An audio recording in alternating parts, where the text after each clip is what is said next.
Just like most ice anglers, I've tried to mark some of my gear to use it as a measuring stick to get an accurate reading of the ice. But as you've probably come to realize, permanent marker isn't quite so permanent. So I think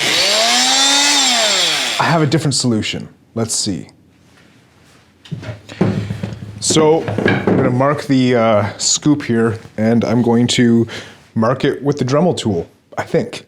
Safety first. These scoops are a perfect thing to use for measuring your ice because you have this little hook. So you can stick this down the hole and hook it on the bottom. So to get an accurate reading of what this kind of depth is, because that's not exactly flush, we're gonna hook it onto the bottom of the table there, mark where that is, and then we're gonna measure the table.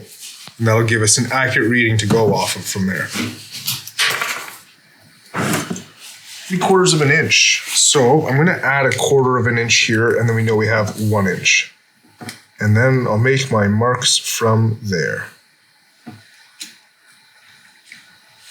And there. Once I get to about 10 inches, it's kind of irrelevant for safety, but I do have them marked up to 13.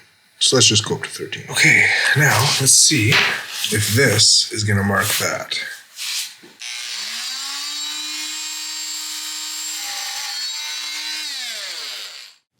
Anyways, that's how I decided to mark my spoon, with full inches, half inches. My first mark is at 2 inches, and I know that little rivet is at 5 inches. So once we're past that rivet, it's pretty safe, or should be safe. Anyways, if you like that, hit that like button, subscribe to see more. We'll catch you later.